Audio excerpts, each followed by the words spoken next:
Olá, amigos e amigas do UOL, eu sou Leonardo Sakamoto, colunista aqui do UOL, e hoje no UOL Entrevista recebemos o ex-presidente Luiz Inácio Lula da Silva. Tudo bem, presidente? Tudo bem, Sakamoto, tudo bem, é um prazer falar com você, um prazer falar com os seguidores do UOL. Estou, como sempre, à tua inteira disposição, te dizendo mais uma vez que não tem tema proibido, não tem pergunta proibida. Pergunte o que tiver vontade de perguntar, eu responderei o que eu souber. O que eu não souber, eu vou pedir ajuda para os universitários e eles me ajudam a responder aqui. Antes de mais nada, presidente, a gente queria saber o que é esse curativo no nariz. Tá tudo bem? Isso aqui foi uma espinha e eu tentei tirar ela e não fui caprichoso. Então, aqui eu coloquei um band-aid para ver se, sob a orientação do Stucker, coloquei um band-aid para parecer mais bonito na imagem do UOL. Antes da gente começar a conversa, até para poder localizar quem está assistindo a gente, o senhor está em casa, né? A gente queria saber como é que o senhor está cuidando. O senhor está cuidando da quarentena? Está em quarentena, né? O que o senhor está fazendo contra o coronavírus? Eu sei que o senhor é diabético como eu. O senhor tem 74 anos, né? Está respeitando a quarentena? Olha, primeiro, eu sou pré-diabético, ou seja, eu tenho uma tendência, mas a minha glicemia, eu controlo ela todo dia. Às vezes ela está 98, às vezes ela está 100, às vezes ela está 102, às vezes ela... Quando ela está exageradamente alta, ela está 110, 112. Então, eu não me considero um cara totalmente diabético ainda. Ou seja, eu me cuido para não ficar diabético.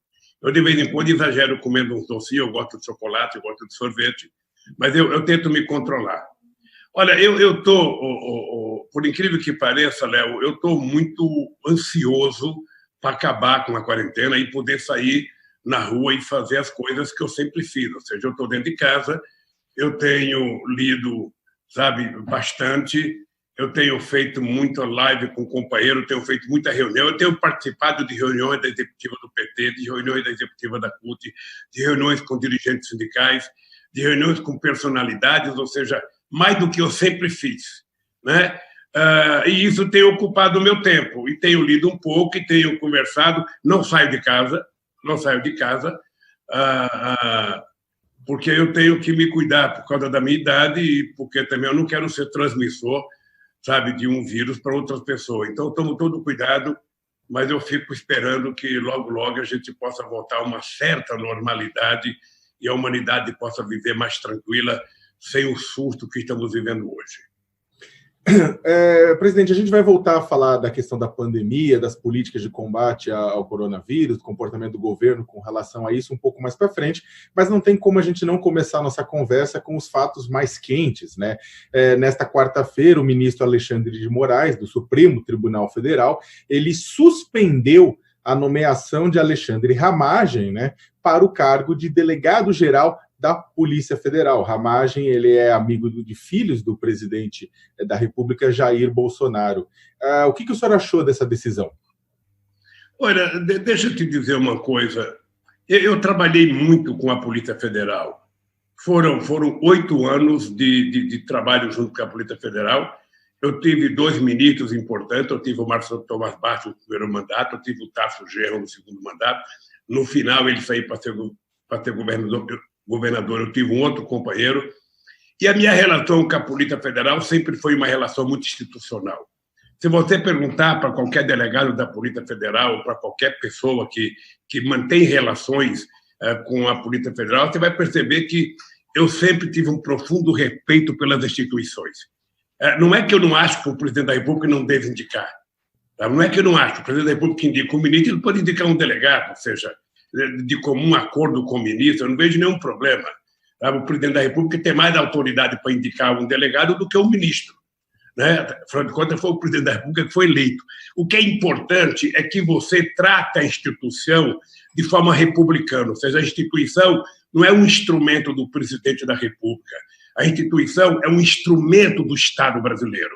Aí vale para a Polícia Federal, vale para a Receita Federal, vale para o Ministério Público, vale para as Forças Armadas, ou seja, essas instituições, ela tem que ser, sabe, tratada republicanamente, porque não pode um delegado estar a serviço de um presidente da República ou a serviço de um ministro. Ele tem que estar a serviço, sabe, da lei, tem que estar a serviço da Constituição e a serviço do Estado.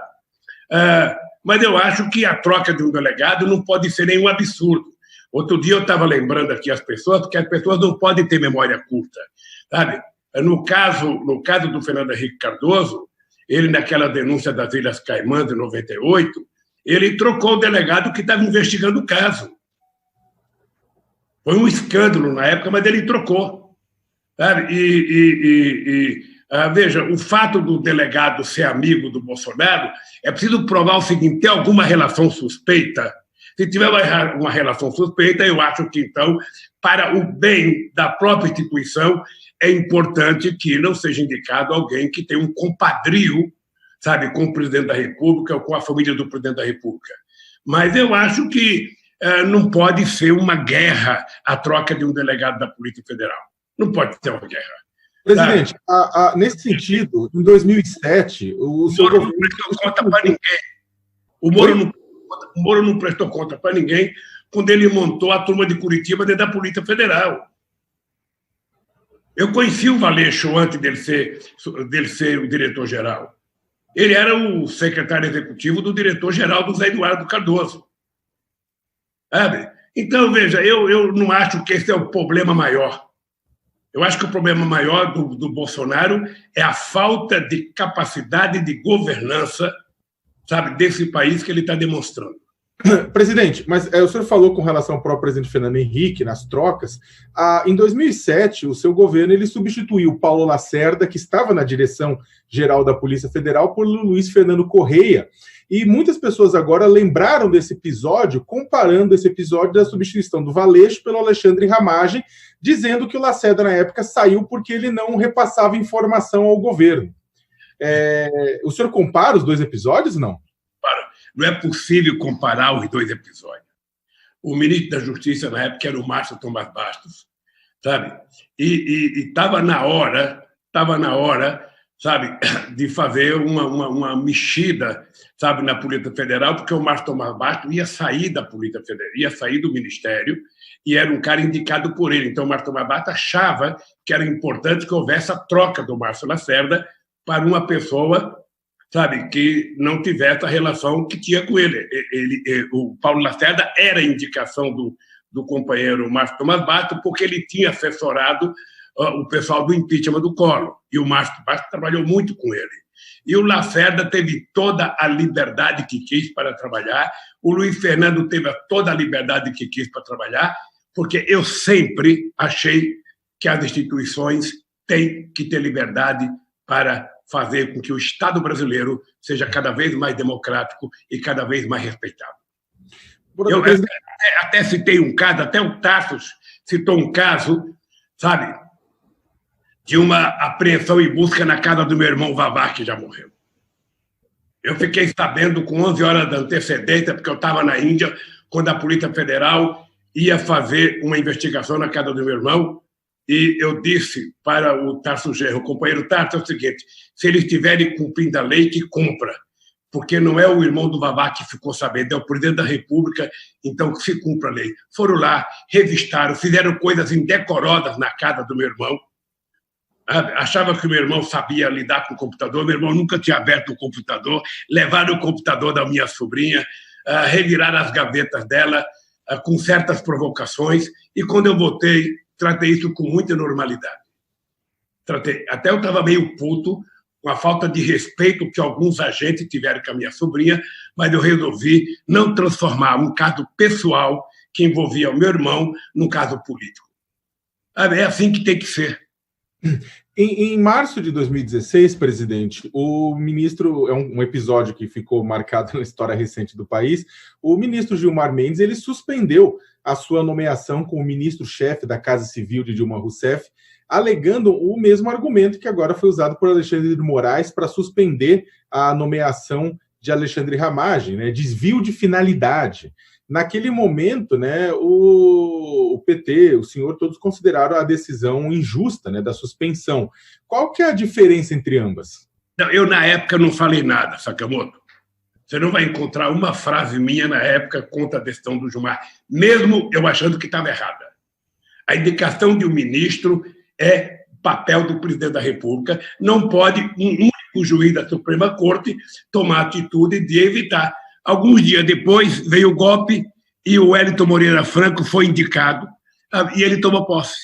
Ninguém vetou. Então, o que nós não podemos permitir, Sakamoto, é que as instituições ajam politicamente. É isso que nós não podemos permitir. As instituições não têm o direito de agir politicamente. É essa a divergência que eu tenho com o Moro como juiz. Não é por causa do combate à corrupção, não. É porque o comportamento dele nunca foi de juiz, no meu caso.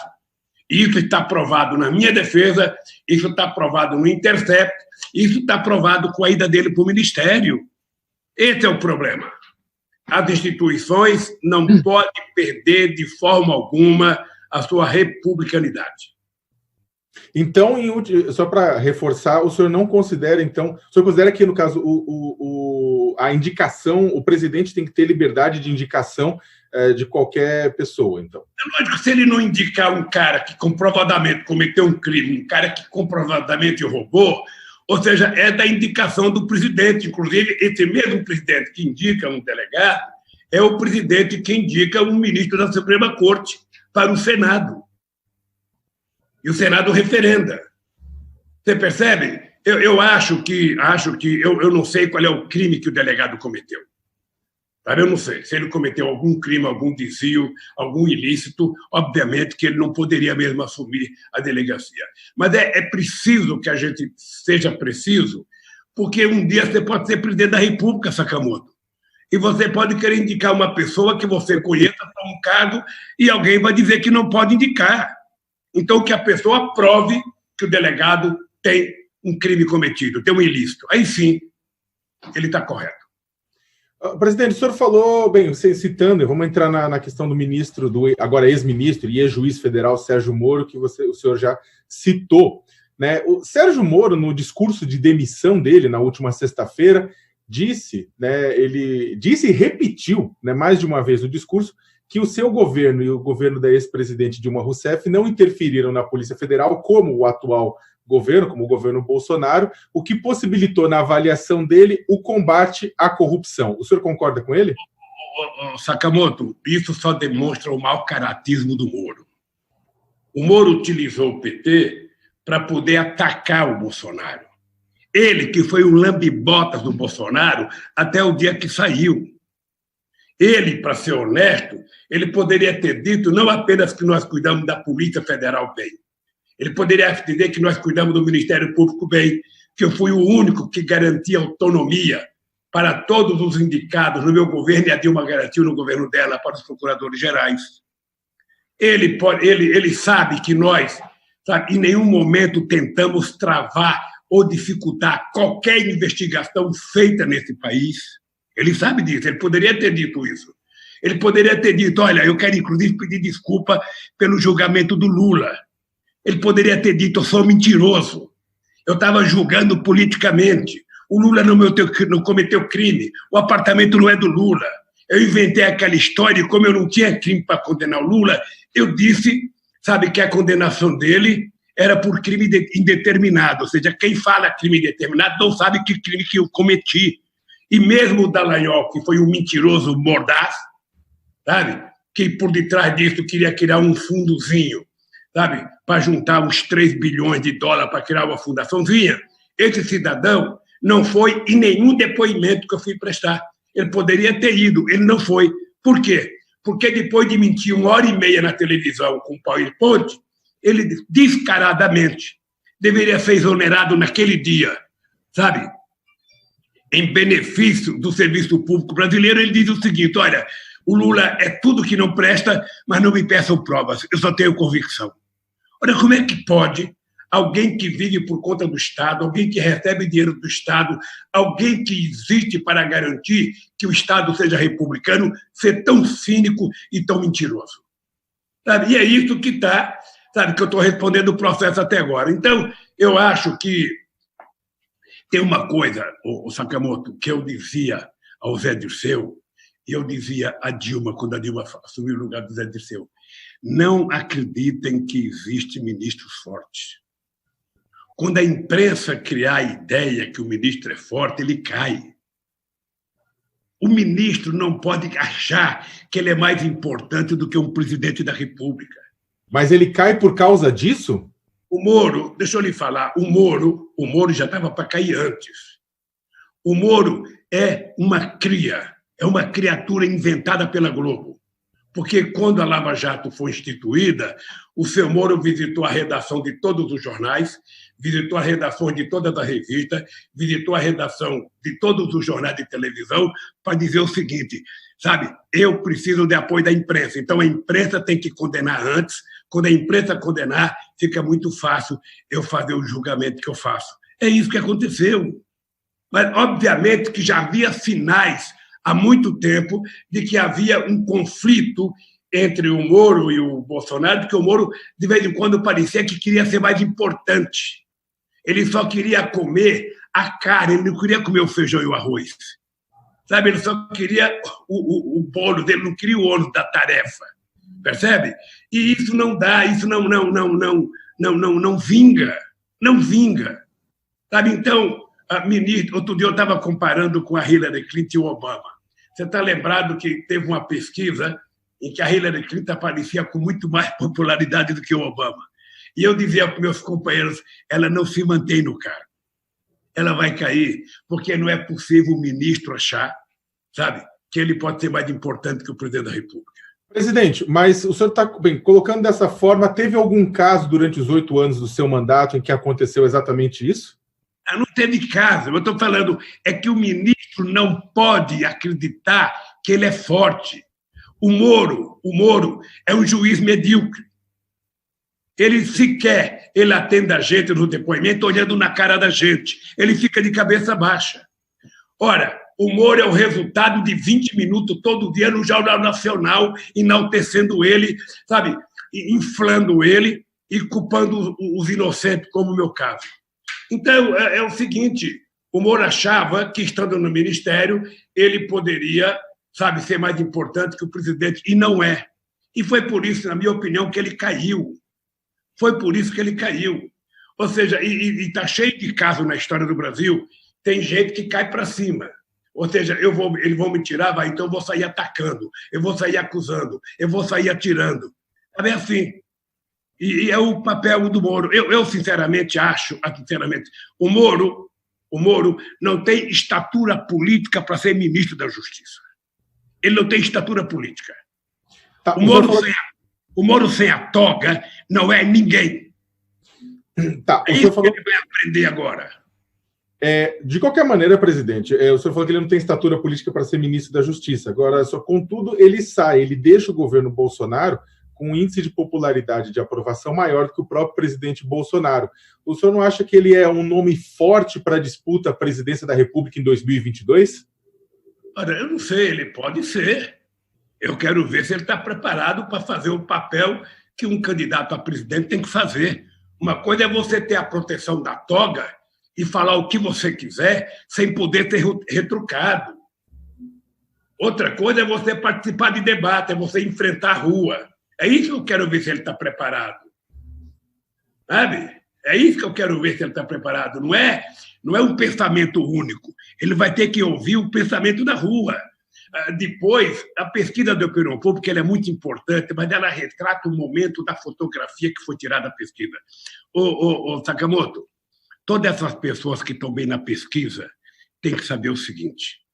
Eu sou o único presidente na história da democracia do mundo que deixei a presidência depois de 8 anos com 87% de bom e ótimo, 10% de regular e 3% de reimpresso. Se eu somar, como os políticos somam, o bom e ótimo com regular, significa que eu saí com 97% de aprovação. Eu só era desaprovado no Comitê dos Tucanos. Então, as pessoas não podem se iludir com pesquisa. As pessoas não podem se iludir com pesquisa. Sabe? O cara que tem 60% de aprovação hoje, ele pode ter 0 amanhã. Você percebe? O Moro não tem trabalho prestado à sociedade como juiz.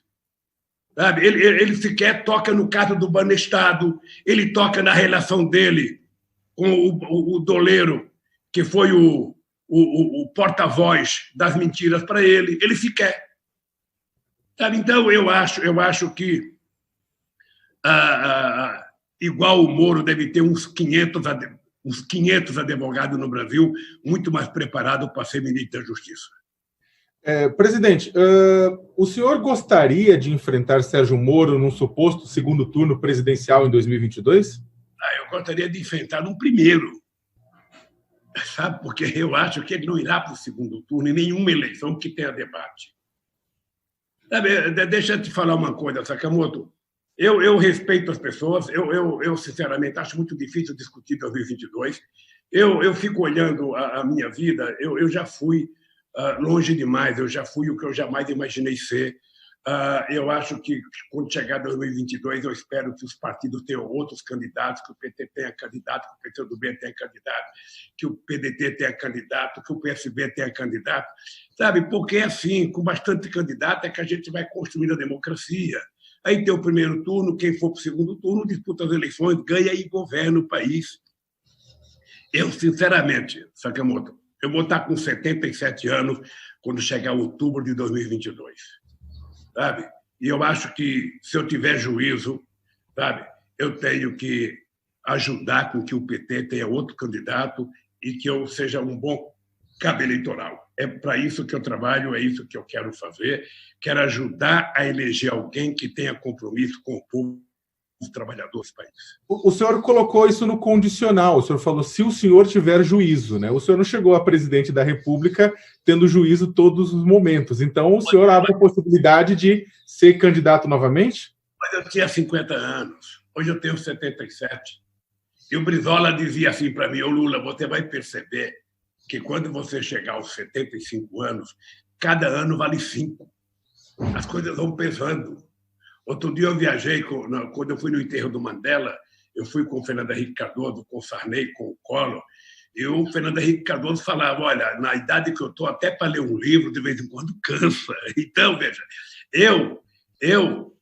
para que eu fosse candidato em 2022, eu teria que estar 100% de saúde, teria que estar com a energia que eu tenho agora, com disposição de andar, de ficar 20 horas acordado, de poder andar, de poder fazer 10 discursos por dia, de poder visitar o país, porque eu não posso ser candidato e depois ficar um velhinho, sabe, arrastando o pé dentro do palácio. Isso não é bom para o Brasil. Você percebe? Eu já dei a minha cota. Eu já dei a minha cota de contribuição para o país, acho que já prestei serviço para o país e vamos ver o que vai acontecer em 2022. Espero que o Brasil e que o PT não precise de mim. Então, falando ainda insistir em 2022, para a gente já vamos sair do assunto, para não ficar patinando no mesmo tema, mas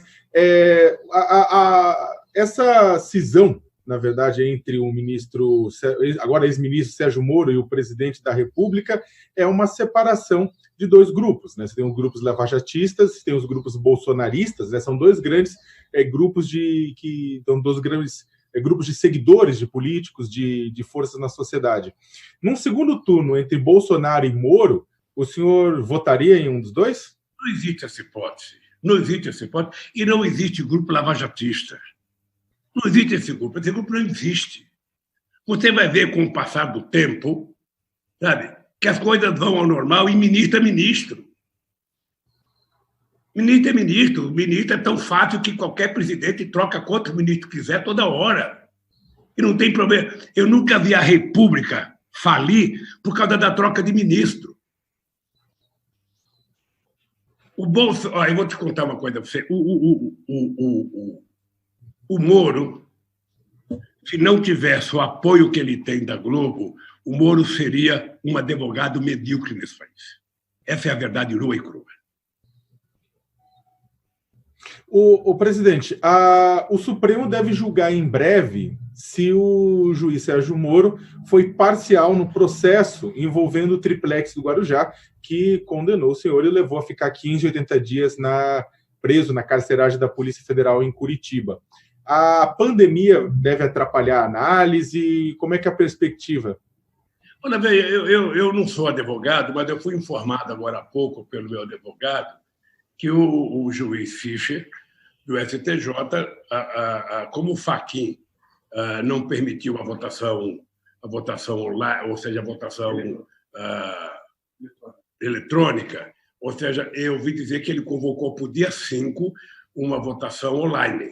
Ou seja, os juízes vão se manifestar, sabe, numa rede, o advogado vai poder falar.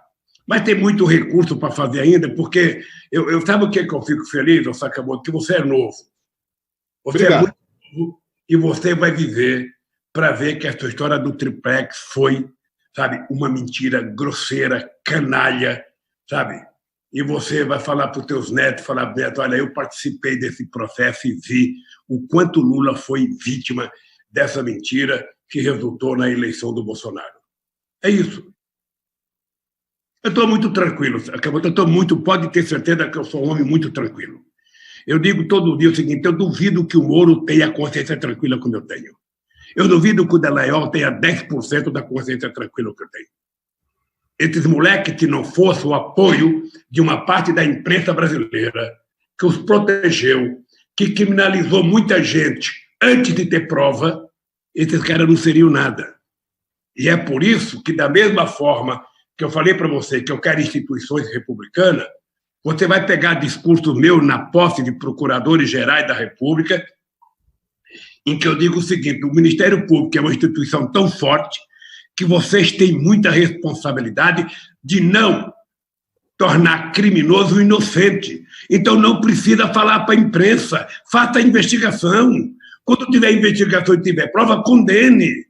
O que você não pode é condenar pela imprensa, depois de 10 anos a pessoa não cometeu o crime, e aí como é que fica a vida da pessoa? Presidente, nesse sentido, o senhor acha que o presidente Jair Bolsonaro tem sido injustamente atacado pela imprensa? Olha, o Bolsonaro provoca os ataques, o Bolsonaro vive de atacar. O Bolsonaro é um ser humano que parece que é uma espécie única no planeta Terra. Ele só gosta de fazer as coisas erradas. Ele não gosta de gostar. Esse é o dado concreto. Então, ele gosta de arrumar inimigo todo dia, ele gosta de provocar todo dia.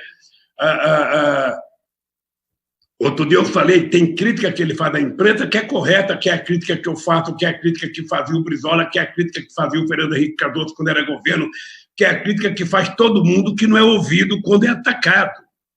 Agora, veja, ele menospreza a imprensa a ponto de não gostar de dar entrevista. Ele tem os compadres dele no meio de comunicação, então ele fala com o Datena, ele fala com a Record, ele fala com o compadre não sei de onde. Ele não tem coragem de sentar na frente de uma imprensa, 10, 12, 15 jornalistas, livremente e se colocar à disposição para pergunta. Ele não tem coragem. É até patética. Agora, as entrevistas que é dada pelo governo federal é aquela batota de gente, um olhando para o outro, ninguém tem certeza do que vai falar, ninguém tem certeza se não vai ser retrucado na mesa. Ou seja, então o tratamento dele com a imprensa é incivilizado, porque ele é incivilizado e porque ele gosta de ser incivilizado. É isso. Então, ele não gosta das coisas normais. Ele não gosta das coisas normais. Veja, ao ser perguntado, sabe, se ele se incomodava com a quantidade de mortes, ele e daí? O que eu tenho com isso? Ele deveria, no mínimo, ter tido vergonha e sensibilidade e ter um gesto de solidariedade com os familiares das pessoas que morreram, com as pessoas que estão internadas. Ninguém está pedindo para ele salvar, sabe? O Messias dele vale só para ele. O que a gente está pedindo é para ele agir como presidente da República e governar para 210 milhões de habitantes e fazer o que tem que fazer. Ele tem que ser o maestro da coordenação de evitar o crescimento da pandemia. Ninguém está dizendo que ele vai evitar a pandemia, mas ele pode fazer como foi feito pelo Alberto Fernandes na Argentina, evitar que ela evolua com a rapidez que ela está evoluindo, porque vai estourar a capacidade hospitalar do país. É isso que ele tem que fazer. Ele tem que juntar os governadores, os prefeitos e conversar. Ele quer que as pessoas voltem ao trabalho. Que garantia você vai dar para as pessoas que têm que trabalhar? O cidadão que sai de casa porque trabalha num trabalho essencial. É segurança, é saúde, trabalha com comida, trabalha com remédio, trabalha de motorista, trabalha no metrô. Ou seja, que segurança? Esse cidadão vai ter um atestado do seu empresário. Olha, eu vou dar um atestado aqui para você, que você vai andar no ônibus que vai ser higienizado, você vai chegar na fábrica, o seu local vai estar higienizado, você vai ter gel, você vai ter máscara. Sabe? Quem é que dá essa garantia para a sociedade, Sakamoto? Só pode ser o Estado. E por que o Estado? Porque, como o país não tem tantos recursos, e somente o governo federal pode fazer isso, o governo não pode ficar brigando com governadores, não pode ficar brigando com prefeito. O governo precisa ser o maestro dos entes federados. É isso que tem que acontecer. Ele não cuida da pandemia, ele não cuida da economia, ele não cuida do emprego, ele não cuida do trabalho. Sabe? Que governo é esse? Bem, o senhor citou a frase que ficou... foi uma frase polêmica do presidente da República, né? Para quem não conhece, só para retomar, para quem não ouviu, o presidente se questionado a respeito do recorde de mortes que o Brasil passou à China, com mais de 5 mil mortes pelo coronavírus. O presidente falou, e daí, lamento, quer que eu faça o quê? Eu sou o Messias, mas não faço milagre. Em resposta, quando o senhor foi instado a comentar essa declaração, e o senhor disse, olha, nós não temos outros jeitos senão tentar discutir a própria mudança do governo. Significa que, com base em tudo isso que o senhor falou, defende agora o impeachment como saída? Veja, não é só por causa disso. Veja, o que eu não quis, na verdade, fazer uma briga com o Bolsonaro é por conta da tirada do Moro. Se eu, como ex-presidente da República, ficar interferindo porque um presidente trocou de ministro, o presidente troca de ministro quando quiser. É ele que tem a responsabilidade de colocar, ele tem a responsabilidade de tirar. O meu problema com o Moro é que o Moro não está cuidando da pandemia. Moro ou Bolsonaro? Bolsonaro. Ele não cuida da pandemia, ele não cuida da economia, ele não cuida da política de relações exteriores. O Sakamoto, o Brasil nunca foi tão avacalhado no exterior como está sendo agora. O Brasil tinha virado protagonista internacional. O Bush não criou o G20 sem consultar o Brasil. O grupo de amigos da Venezuela não assinava documento se o Colin Powell não ligasse para o Celso Amorim para a gente estar de acordo. O Brasil tinha virado importante. Esse cara e o seu ministro transformaram o Brasil num paira internacional.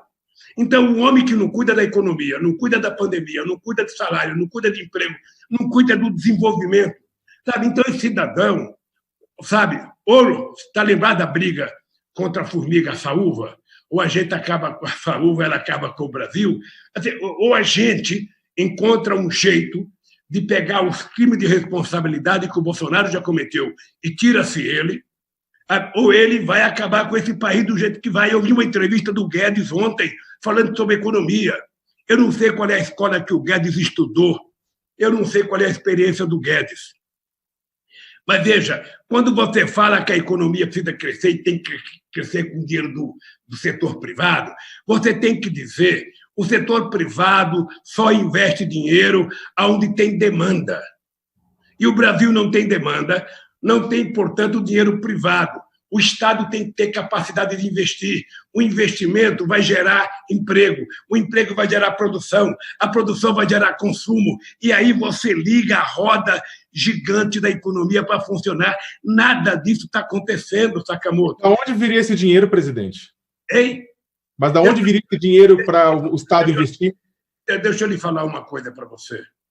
O Estado, vamos lembrar que quando começou a crise do Lehman Brothers, antes da crise do subprime em 2008, vamos lembrar que a dívida americana era por volta de 70 e pouco por cento do PIB. Para enfrentar a crise do Lehman Brothers, os americanos aumentaram a sua dívida para 107% do PIB.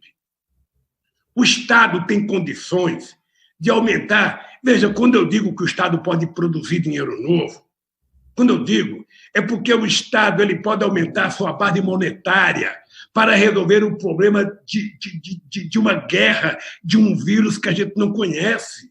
Imprimir dinheiro, então? Hein? Eu acho que tem que imprimir dinheiro, sabe? Esse imprimir dinheiro não vai rodar a inflação, porque o consumo está quase zero, sabe? E depois que a gente resolver o problema da guerra, a gente vai resolver o problema do Brasil. Veja, você acha que o Roosevelt, quando teve a Segunda Guerra Mundial, que os Estados Unidos estavam numa crise medonha, foi a Segunda Guerra Mundial que salvou a economia americana. E o Roosevelt, sabe, investiu milhões para produzir avião, para produzir tanque, para produzir navio. Você acha que a Inglaterra estava preocupada com, sabe, o gasto interno para se livrar da Alemanha? Mas, sabe, o Sakamoto, outro dia eu brinquei, tem um livro, uma tese de um professor da Universidade Federal do Rio de Janeiro, que diz o seguinte: na Guerra do Paraguai, o Brasil gastou o equivalente a 11 orçamentos da época. Você percebe? Primeiro você tem que se livrar do inimigo. Primeiro você tem que ganhar a guerra. Primeiro você tem que derrotar o coronavírus. Depois nós vamos discutir como retomar o crescimento desse país. Só que aí a pergunta, presidente, só que aí eu retornando, desculpa retomar a pergunta, mas é que ficou em aberta, derrotar o coronavírus, depois retomar o país. O senhor acha que essa retomada é possível fazer com Jair Bolsonaro ou o senhor defende o impeachment de Jair Bolsonaro? Eu acho que ele não tem condições de governar. Eu acho que ele não tem. Veja, ele faz questão de dizer que não quer discutir economia. O presidente não tem que ser economista, mas ele tem que conhecer os valores da economia. Ele tem que saber o que ele quer, ele tem que saber o que é prioridade. Vamos pegar até esses benefícios que foram aprovados, ô Sakamoto. A sociedade tem que saber. Ele queria dar R$200. Está lembrado? O PT queria dar um salário mínimo. Foi para o Congresso aprovou e ia aprovar 500. Ele, então, autorizou dar 600. Mesmo esses R$600, você viu a quantidade de gente na fila, Sakamoto. Você viu a quantidade de gente de madrugada. Era preciso cuidar, humanizar essas coisas, não humilhar as pessoas. Era preciso cuidar. O governo não está fazendo favor. Sabe? Quem faz favor ao país é esse povo, que é um povo pacífico, que é um povo tranquilo, que é um povo de muita crença. Sabe? Então, é preciso tratar essa gente com muito carinho. Então, veja, se o Brasil não tem dinheiro, o Brasil apenas aumenta a sua base monetária. É melhor você aumentar a base monetária do que você ficar gastando, como já gastaram, 50 bilhões de dólares das reservas internacionais. Sakamoto, gastar reservas internacionais é a única garantia que esse país tem para continuar funcionando. Porque o governo não tem nenhuma credibilidade, o Ministério da Relações Exteriores não tem nenhuma credibilidade, o Guedes não tem nenhuma credibilidade. A única boa experiência do Guedes é a relação dele com o Pinochet. Sabe? Isso não serve de currículo para nós aqui no Brasil. Ora, então, essa gente tem que saber o seguinte: se nós acabarmos com a nossa reserva, esse país vai quebrar, verdadeiramente quebrar. Então, é muito melhor você aumentar um pouco a base monetária nossa, rodar dinheiro e resolver o problema para enfrentar o coronavírus, colocar dinheiro em pesquisa, pedir para o nosso laboratório fazer pesquisa quanto for necessário, sabe? Salvar o nosso povo e depois, então, vamos sentar, sabe, com toda a sociedade brasileira, com o Congresso, com os sindicalistas, com os especialistas, com os economistas, falar: vamos reconstruir o Brasil no outro patamar. Presidente, o Brasil não pode continuar como está. É isso. Presidente, bem, eu vou insistir um pouco mais, porque é o seguinte: até agora, parlamentares são do PSOL, do PSB, da Rede, do PDT, eles protocolaram pedidos de impeachment, só para citar a oposição, até o Movimento Brasil Livre, também a direita pediu também o impeachment. Por que o PT, que é o maior partido da Câmara dos Deputados, está abrindo mão de fazer o mesmo? Sabe por quê? Porque, se depender de mim, veja, outro dia eu participei da direção do PT, não quis votar, eu me abstive de votar pelo seguinte: o PT, se a gente apresentar impeachment pelo partido, você vai partidarizar os impeachment. Então, eu preferia que o impeachment fosse feito por uma instituição, sabe? Tipo OAB, tipo CNBB, tipo CUT, tipo personalidades jurídicas, e não por um partido. Porque aí, quando chegar para votar no Congresso Nacional, o cara começa: mas é do partido tal, não vou votar. É do partido tal, não vou votar. Por isso que, por conta da nossa responsabilidade, E por muito cuidado, porque nós queremos de verdade discutir o impeachment, é que nós achamos que ele deveria vir de uma entidade da sociedade civil ou de várias entidades e não de um partido político. É só por isso. Então, nesse sentido, o senhor responde dessa forma. Como é que o senhor responde? Fazendo uma conexão, porque junto com essa crítica aparece outra de que o PT, uma parte do PT, estaria apagado diante do debate, né, a respeito do futuro político do Bolsonaro. Então, o senhor discorda também? Na verdade, o PT não tem que discutir o futuro político. O PT tem que estar preocupado com o Brasil. O PT tem que estar preocupado, sabe, com a sociedade brasileira. O Bolsonaro é um desvio, sabe, da história brasileira. Eu acho que nem o Bolsonaro nunca acreditou que ele pudesse ser presidente da República. Esses dias eu disse uma coisa dizendo o seguinte: olha, não foi o Bolsonaro que criou o Moro, foi o Moro que criou o Bolsonaro e a Globo criou os dois. Você está lembrado, Sakamoto, que eu dizia há muito tempo, toda vez, em qualquer país do mundo, que você nega a política, o que surge depois da política é bem pior. Foi assim na Itália. É assim, sabe? Foi assim, mesmo na Rússia foi assim. Então, o Trump é a negação da política. O primeiro-ministro inglês é a negação da política. Você não encontra solução fora da política. A política é a única possibilidade, democraticamente, mesmo na diversidade, você encontrar, sabe, rumos para o teu país, decisões coletivas para o teu país. Então, eu acho que o Bolsonaro e qualquer outro presidente que cometer crime de responsabilidade, sabe, tem que ter um critério de julgamento justo e não uma mentira safada como a que fizeram contra Dilma. Não uma mentira canalha como a que fizeram contra mim na questão da Lava Jato. Sabe? Então, é apenas isso. Então, nós temos que nos preocupar com o Brasil, nós temos que nos preocupar com o crescimento, com o desenvolvimento, com o consumo do nosso povo, com o emprego do nosso povo, com o salário do nosso povo, nos preocupar com a nossa soberania e nos preocupar com o respeito internacional. Esse país não pode ser lambe-bota dos Estados Unidos.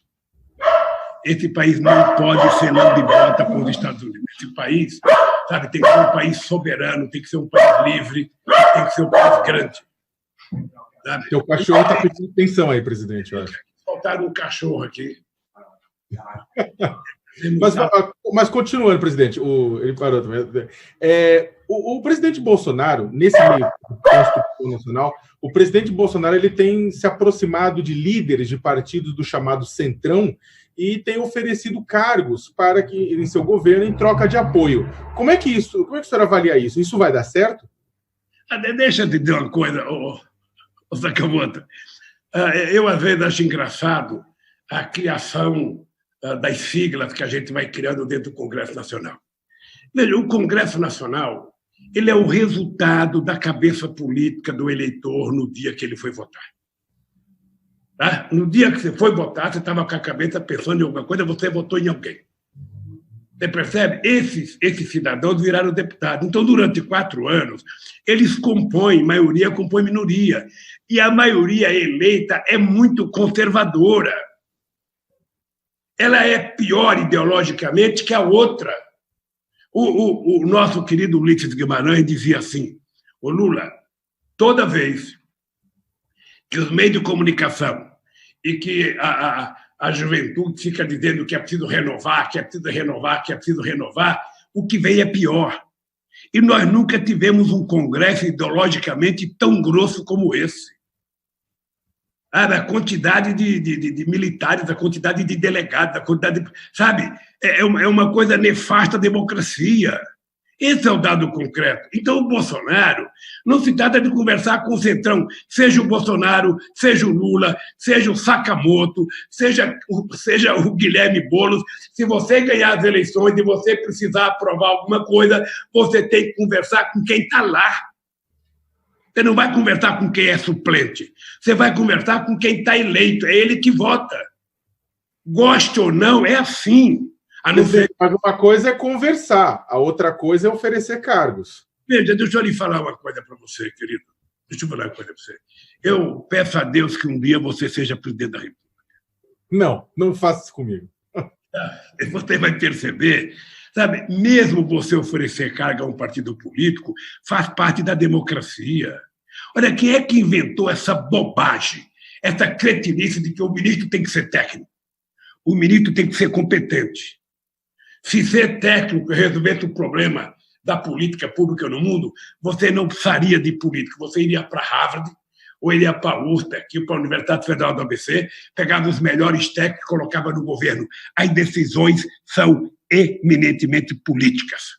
Os técnicos servem para assessorar o bom político. É por isso que ele é técnico. Ele tem conhecimento específico sobre muitas coisas. Mas ele não é o político para tomar decisão. E política é uma coisa muito importante. Sabe por quê? Política é que não tem curso de formar político na universidade. Não tem curso. Ninguém forma um deputado federal, ninguém forma um presidente da República, porque você tem que tomar decisões, e as decisões elas não estão escritas. Sabe? É intuitivo, é o acúmulo de conhecimento que você tem, é a quantidade de opções que você tem que fazer para decidir as coisas. Então, inventou essa bobagem. O Bolsonaro, como não tem técnico, sabe, você pode ver a quantidade de militar que ele chama. Por que ele chama militar? É porque é quem ele conhece. A festa que ele frequentava era no clube militar, o futebol que ele jogava era no clube militar, a brincadeira que ele fazia era com os milicianos do Rio de Janeiro. Então, ele vai chamando essa gente para dentro do governo. Eu não estou dizendo que não seja bom, pode ter gente que dá muita competência. Sabe? Eu não estou dizendo que não tem competência, mas é preciso que tenha consciência política para poder ser ministro, para tomar decisão, para saber para que lado você vai levar o país.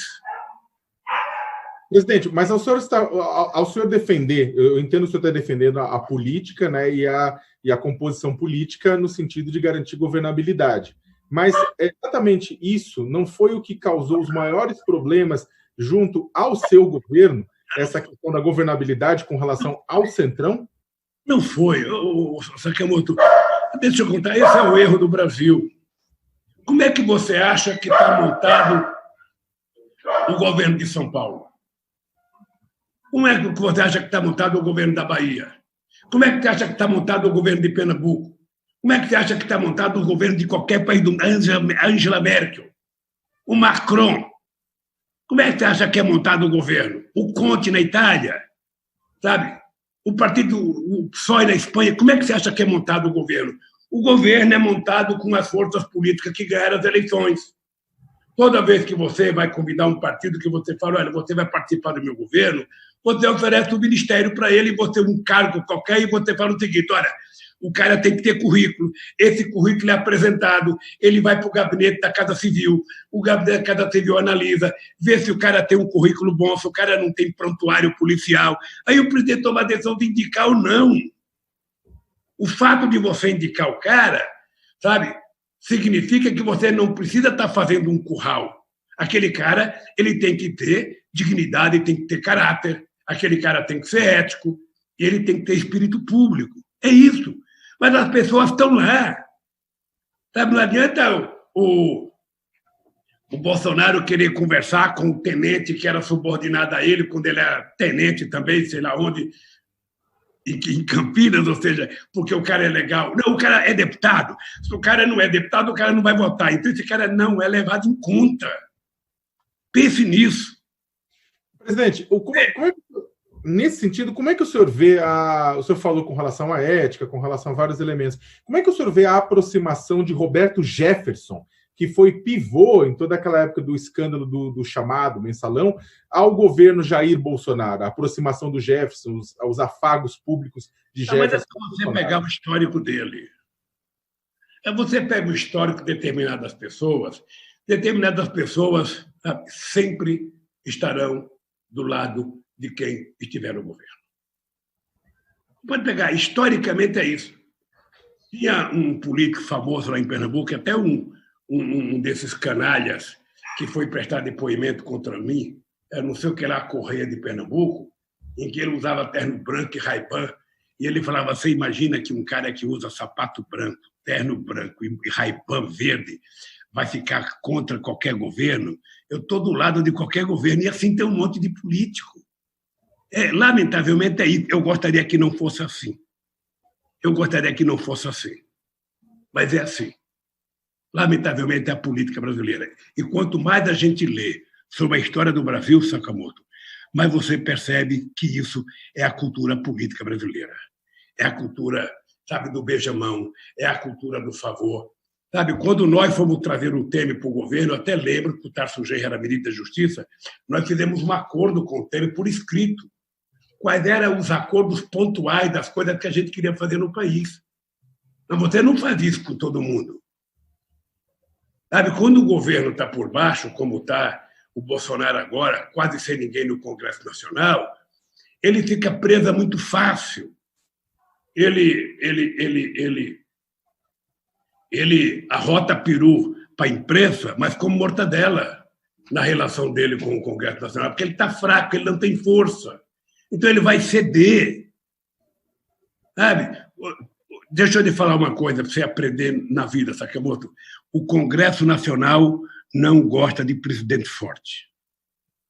Um presidente que tem 87% de bom e ótimo, como eu, de 70%, sabe, como a Dilma tinha em 2013, não faz bem para o Congresso. O Congresso gosta de presidente fraco para poder pressionar o presidente. Nesse sentido, o Congresso prefere a manutenção de Jair Bolsonaro do que um eventual governo Hamilton Mourão? Eu não sei qual é a diferença do Mourão e do Bolsonaro. Os dois são militares. Um chegou a general, o outro foi expulso, porque tinha mau comportamento, mas virou chefe do general. Sabe? Ele agora é o chefe supremo das Forças Armadas. Eu, sinceramente, não sei qual é a diferença. Eu não conheço pessoalmente. Até seria bom. Até seria bom se você fizesse um levantamento para ver quantas vezes o Bolsonaro votou contra mim no Congresso Nacional. Eu não conheço o comportamento, eu não posso julgar o Mourão. Eu sei que, ideologicamente, pelo que ele fala, ele é um cara de direita.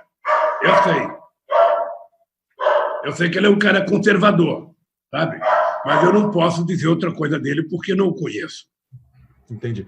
Presidente, a gente está começando a caminhar para o final da nossa conversa, tem mais algumas perguntas, né? Uma que ficou pendente até quando a gente estava começando a falar do coronavírus é o seguinte: uma das críticas mais recorrentes dos seus opositores, né, neste momento, é que os governos do PT deveriam ter construído mais hospitais e menos estádios de futebol para a Copa do Mundo. Ironicamente, inclusive, há estádios no Brasil que estão sendo usados para tratar doente por Covid, né, como é o caso do Pacaembu. O senhor se arrepende? Eu não. Deixa eu lhe falar uma coisa para você, querido. Primeiro, se esses meus opositores tivessem o mínimo de decência, eles iriam dizer que 63% de todos os leitos públicos nesse país foram construídos nos governos do PT. Eles deveriam ter a coragem de dizer que eles, para tentar prejudicar o PT, no final de 2006, eles tiraram 40 bilhões por ano acabaram com a CPMF, tirando promessa que eu tinha feito para eles, que todo o dinheiro iria para o SUS, eles tiravam esse dinheiro do SUS. É só você fazer a conta do fim da CPMF até agora, quantos bilhões e bilhões e bilhões deixaram de entrar no SUS. Esses mesmos que falam que o PT, sabe, não fez hospital, o PT sozinho fez mais que todos eles juntos. Eles tiraram os mais médicos, dizendo que o Brasil tinha muitos médicos, e agora a gente percebe que está faltando médico em muitas cidades pequenas. Eles agora colocaram um ministro da Saúde, veja que vergonha. Eu tenho orgulho do PT ter tido Padilha, ter tido Humberto Costa, ter tido o Quioro, ter tido o Temporão, sabe? De ministro. Esse cara colocou um cara, eu vi uma entrevista dele esse dia na televisão, ele me parece que nunca entrou numa UBS, ele parece que nunca entrou no pronto-socorro. Sabe? Me parece que ele é dono de uma empresa dessa de investimento. Sabe, negócio de oncologia, ou seja, eu acho, eu não sei se ele um dia já consultou alguém.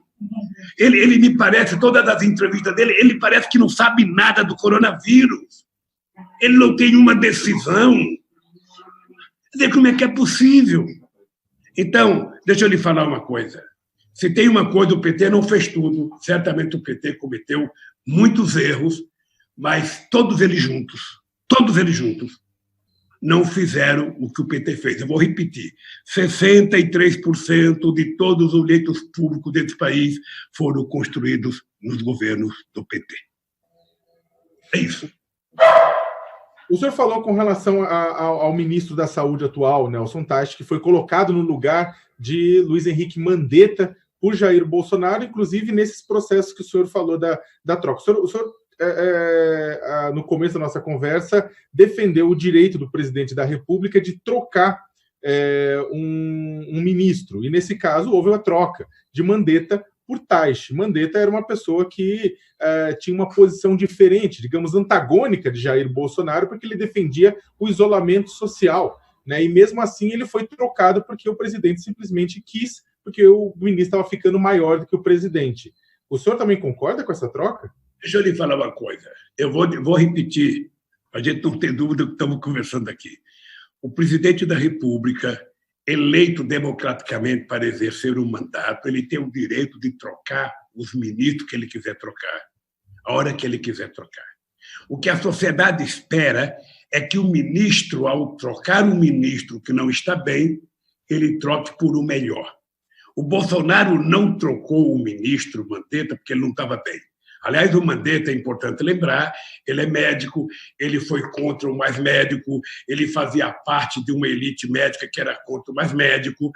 Ele foi melhorando na medida que o coronavírus foi crescendo, ele foi percebendo que a biografia dele poderia ficar arranhada se ele não avançasse no cuidado da coronavírus.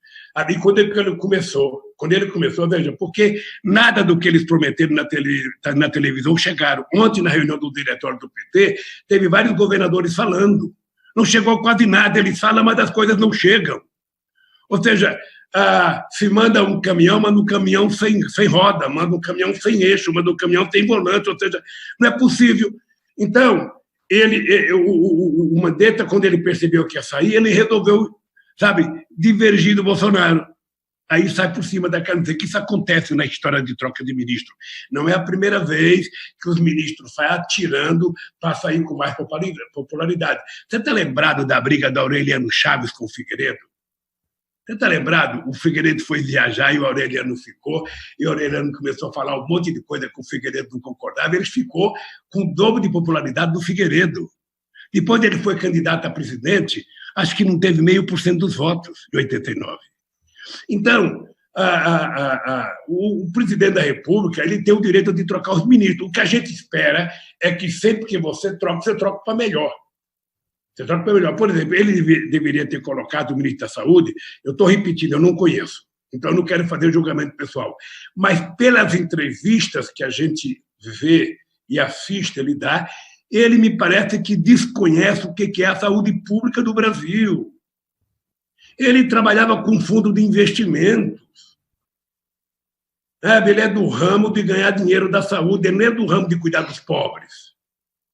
Esse é o problema. E é por isso, que eu acho que o Bolsonaro tem um profundo desrespeito com as camadas pobres da população brasileira, que não gosta, E vamos ver o que vai acontecer. Você sabe que eu sou um cara que eu gosto de respeitar as instituições, gosto de respeitar as pessoas que estão governando, mas eu acho que o Bolsonaro já passou do limite.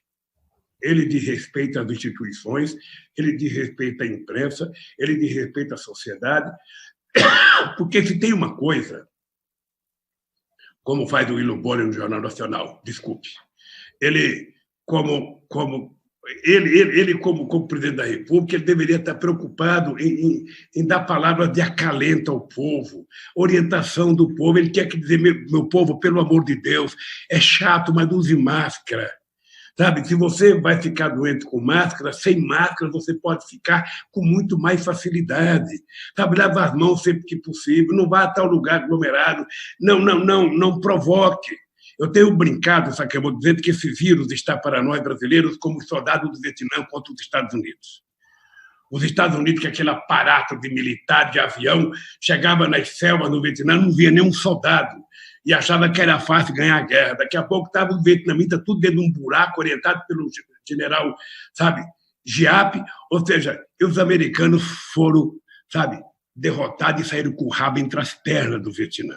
Esse vírus está fazendo isso conosco, ele parecia nada, o presidente disse que era uma gripezinha, que o cara que é atleta como ele, sabe, ia tirar isso na urina, só faltou ele falar isso.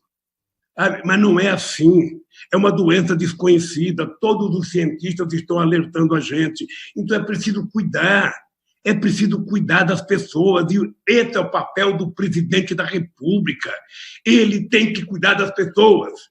E depois, se ele quer falar de trabalho, qual é a orientação que a gente vai dar para as pessoas que precisam trabalhar nesse país? Qual é a garantia que nós vamos dar para as pessoas que querem trabalhar? Qual é o compromisso dos empresários de garantir a segurança dessas pessoas? E, ao mesmo tempo, nós temos que garantir que as pessoas fiquem o mais tempo possível, sabe, no isolamento, para a gente evitar que a pandemia ganhe no Brasil as proporções que criou no país do mentiroso Trump. Presidente, para a gente finalizar, o 1º de maio, né? Hoje é dia 30 de abril, amanhã é 1º de maio, é dia dos trabalhadores e trabalhadoras. As 6 maiores, né, centrais sindicais organizaram um ato unificado nesta sexta, né?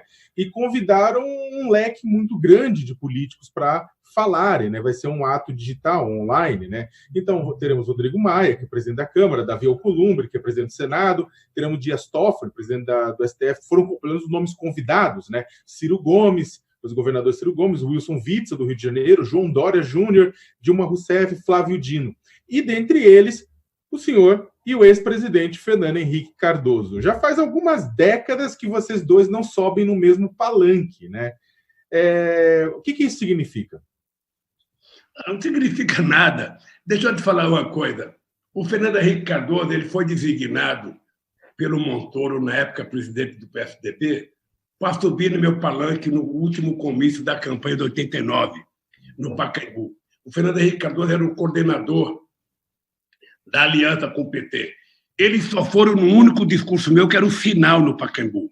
Ele não gostava de subir em palanque comigo, porque quando a gente estava na rua pela campanha das diretas, o seu Fernando Henrique Cardoso estava dando a volta por detrás do palanque e construindo com o Tancredo Neves o fim das diretas já e o avanço do Mudança Já. Porque naquela época, e a história precisa contar isso, naquela época, o seu Fernando Henrique Cardoso e o Tancredo conseguiram passar para os militares a ideia de que, se tivesse eleições diretas, o Ulisses Guimarães ia ser presidente. O Ulisses Guimarães era muito radical. Então, era preciso construir um acordo, e foi esse acordo que permitiu que o Tancredo Neves fosse concorrer ao colégio eleitoral. É isso que aconteceu. O Fernando Henrique Cardoso não é de subir no palanque comigo, não. Eu subi no palanque para ajudar ele em 78. Eu fui pedir para ele, os dirigentes sindicais ajudar ele, indicamos o doutor Maurício de São Bernardo como suplente. Mas quando ele assumiu o Senado no lugar do Fernando Henrique Cardoso, a primeira coisa que ele fez foi virar as costas para a gente. Então, veja, a CUT tem o direito de convocar quem ela quiser, a força sindical. Eu acho maravilhoso. Cada um vai fazer o seu discurso. É online mesmo, a gente não vai se ver. Sabe? O Fernando Henrique Cardoso certamente vai gravar na casa dele, eu estou gravando aqui. Aliás, vou gravar hoje o discurso do 1º de maio. O Rodrigo Maia vai gravar na casa dele, todo mundo vai gravar na casa, nós não vamos nos encontrar.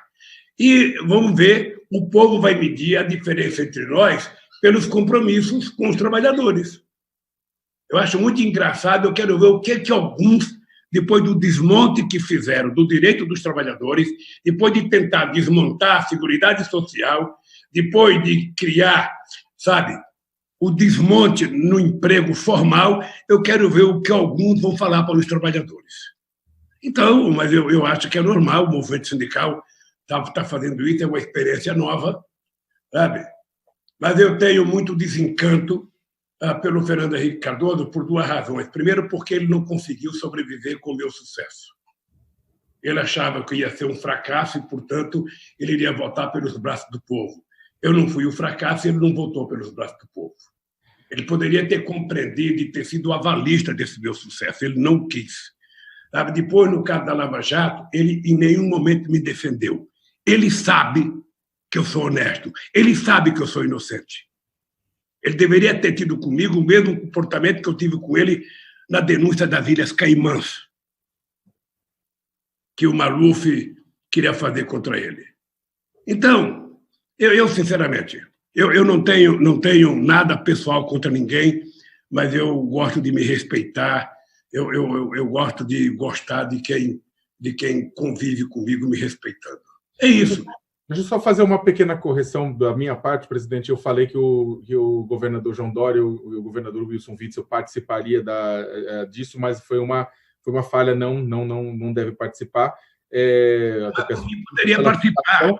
Não, até peço desculpas pela citação dos dois, aqui acho que eu peguei uma lista com o número equivocado. Agora, aproveitando e já falando do governador João Dória, como é que o senhor avalia como o governador João Dória, no estado de São Paulo, que é o estado onde o senhor mora, onde o senhor tem escritório político, como é que ele vem agindo diante da pandemia?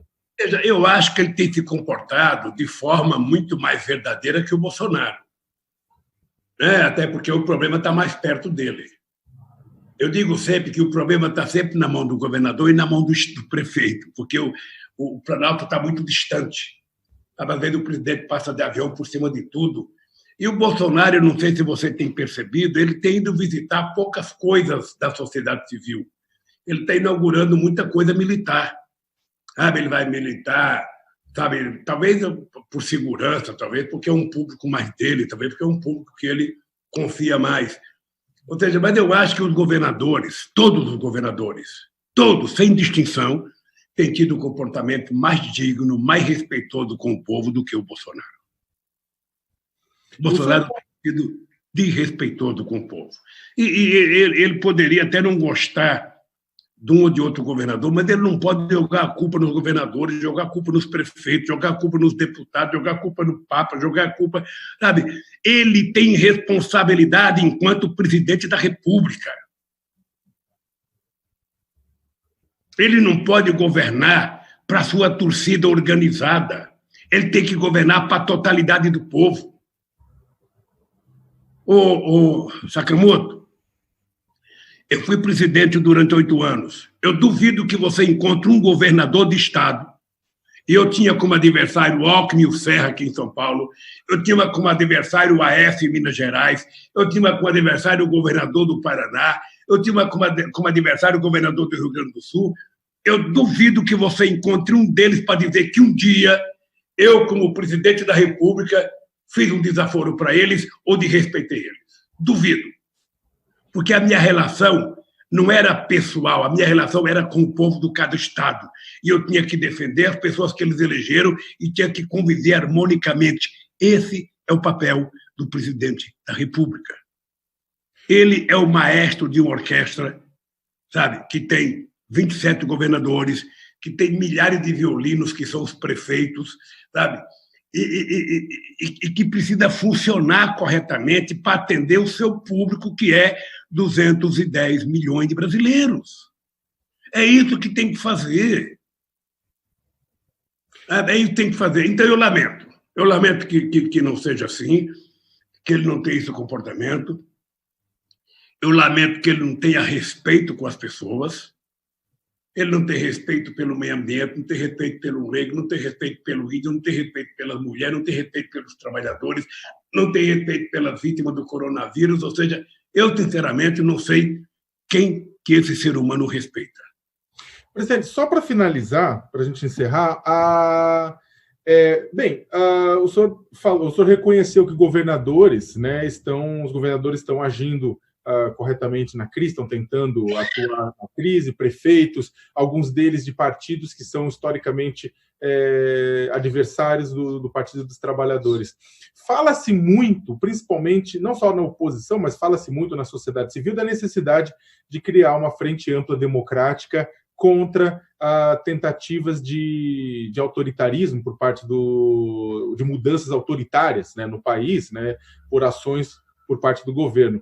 O senhor não acredita que essa frente ampla democrática, caso se organize mesmo, ela tenha que ter a participação de todos os partidos, inclusive subindo no mesmo palanque o senhor Fernando Henrique, o Dória, Witzel, Flávio Dino, entre outros? Sakamoto, com todo respeito, sabe, pela pergunta e pelas pessoas, você está lembrado que houve um ato no Tuca, um ato que era denominado Ato pelos Direitos. E o PT foi convidado, o Haddad foi convidado, a Gleisi foi convidada, sabe? E outras pessoas do PT foram convidadas, Fernando Henrique Cardoso ia não sei quem, e o Temer e tal. Eu fico sempre me perguntando o seguinte, eu liguei para a Gleisi e falei, Gleisi, eu acho que você deve ir no ato. É um ato por direito, você vai e leva a Dilma. E peço a palavra para dizer o seguinte, o primeiro item da discussão é o seguinte, vamos devolver os direitos da Dilma a votar a ser presidente da República desse país? Porque senão, Sakamoto, eu estou fazendo o papel de palhaço. Eu estou fazendo, o cara caça uma presidenta ilegalmente, o cara destrói os direitos dos trabalhadores, os caras ficam silenciosos quando percebem as sacanagens que o Moro e uma parte do judiciário fizeram, e depois é o seguinte, nós vamos restabelecer a boa convivência, não aconteceu nada, todo mundo vai para festa, todo mundo vai tomar champanhe. Eu, sinceramente, não sou melhor do que ninguém, mas eu não quero ser pior do que ninguém. Então, eu acho que é possível criar uma frente ampla para quê? Contra o quê? Contra o autoritarismo? Vamos criar. Qual é o discurso? Qual é o compromisso? Qual é o programa? Porque se tiver contra o autoritarismo todos que derrubaram a Dilma, eu fico perguntando o que vem depois. O que vem depois? Então, eu fico sempre preocupado, porque eu fico vendo esses livros agora de história do Brasil, dos movimentos, sabe, da Revolução de 1817 em Pernambuco, da República, da Confederação do Equador, da Revolta dos Alfaiates, da Revolta dos Malês, sabe, da Balaiada, da Cabanagem lá no Pará. E eu fico vendo que toda vez que o povo começou a se organizar, que o povo começou a lutar, que o povo tinha chance de chegar lá, monta-se uma grande articulação, os de cima conseguem articular tudo e daqui a pouco os de baixo continuam embaixo. Então é o seguinte, se essa gente quer construir uma frente ampla, democrática, essa gente precisa respeitar a democracia. É só isso que eu quero, eu respeito a democracia. Não faça nenhuma mudança no mundo do trabalho sem conversar com os trabalhadores. Não façam política, sabe, de ajuda, sabe, à agricultura sem conversar com os trabalhadores rurais da agricultura familiar. Sabe? Vamos respeitar a sociedade brasileira, é isso. Ô Sakamoto, eu era presidente da República, eu fiz 74 conferências nacionais para discutir todas as políticas públicas desse país. Eu fiz congresso com LGBT, eu fiz congresso com os portadores de deficiência, eu fiz congresso com a comunidade negra, com a comunidade indígena, eu fiz conferência para discutir tudo. Foram mais de 5 milhões de pessoas que participaram da construção das políticas públicas, porque o Brasil não é meu. O Brasil é do povo brasileiro. E eu não sou o dono da verdade. Não sou eu que sei tudo. Sabe? Então, eu respeitei a ciência, eu respeitei a educação, eu respeitei a universidade. Sabe? Porque é assim que tem que ser o papel de um presidente. Sabe, quando o presidente senta naquela cadeira, ele não é dono da verdade, ele não sabe tudo. E todos os caras que pensam que sabem tudo não dá certo. É muito melhor você ouvir algumas pessoas. Então, Sakamoto, é isso que eu penso do Brasil. Você pode ficar certo que eu estou com muita vontade de brigar para restabelecer a democracia no Brasil. E quero repetir, restabelecer a democracia não significa necessariamente a volta do Lula à presidência da República. Não significa. Democracia pode existir muito bem. O que eu quero é recuperar os meus direitos políticos, porque os canalhas que me caçaram não têm a mesma dignidade que eu tenho, o mesmo caráter que eu tenho. Então, essa é uma coisa que eu aprendi com uma mulher analfabeta. Eu respeito muito isso. É só isso. Presidente, para finalizar, vou finalizar da forma que eu comecei, sobre a quarentena, né, que é tão importante. O que o senhor está lendo? O senhor estava comentando antes da gente começar a entrevista que o senhor estava lendo, botando leitura em dia. O que o senhor está lendo agora? O que o senhor recomenda? Agora eu terminei de ler 1808, Laurentino, terminei de ler, sabe, o livro do Lucas Figueiredo, Boa Aventura, sobre a questão do ouro, de 1690 a 1810. E agora eu estou lendo aqui, se tu quer segurar uma coisa aqui, eu vou te mostrar. Eu vou te recomendar. Acabei de ler isso aqui. É muito bom. Muito bom. A Escravidão, do Laurentino Gomes. Li essa aqui, que eu recomendo para você, que é extraordinário. Esse aqui, Um Defeito de Cor, de uma companheira chamada Ana Maria Gonçalves, que é extraordinário. Eu li na cabeça aqui. Mil e poucas páginas. Estou lendo essa aqui agora, do Laurentino, 1822. Vou começar a ler o Mago outra vez. Eu já li uma vez, mas acho que eu já esqueci. Eu vou ler outra vez o Mago aqui, do Fernando de Moraes, a história do Paulo Coelho. Sabe? E recomendo para você ler esses livros, porque são muito bons. Botei aqui, agora o Estuquinha vai colocar aqui. Sabe? Eu fico... E de vez em quando eu assisto um bom filme. Esse dia eu assisti O Milagre da Sala 13. Assista. Da Cela. O Milagre da Cela 7. Assista. Você vai gostar, Sakamoto. É muito bom. Sala 13 foi um lapso com o partido, hein? É Cela 13, é Cela 7. O Milagre da Cela 7. Assista que você vai gostar. Se você assistir com a sua esposa, vocês vão chorar os dois. O tempo inteiro. Presidente, eu quero agradecer em meu nome, em nome do UOL, da equipe do UOL. Muito obrigado pela entrevista. A gente acabou estourando a quantidade de tempo original, mas eu acho que foi muito proveitoso para todos. Deixa eu dar uma palavrinha só de um segundo, pedir um rodapé para você. Você sabe que eu sou um cara crítico à imprensa. Sabe? A imprensa nunca me tratou com o respeito que eu achei que deveria me tratar. Eu nunca reclamei, porque eu também acho que eu sou resultado da imprensa. Sabe aquele negócio, fale mal, mas fale de mim? Mas eu agora posso te dizer que, nesse caso do coronavírus, eu tenho elogiado muito a imprensa brasileira, porque ela tem prestado um serviço à população brasileira com muitas informações. Eu não me interesso no pensamento político, sabe, do editorial do jornal, mas eu acho que a imprensa tem sido muito digna na cobertura e na informação da sociedade. Com erros daqui, erros ali, mas eu acho que a imprensa está prestando um papel excepcional no combate ao coronavírus.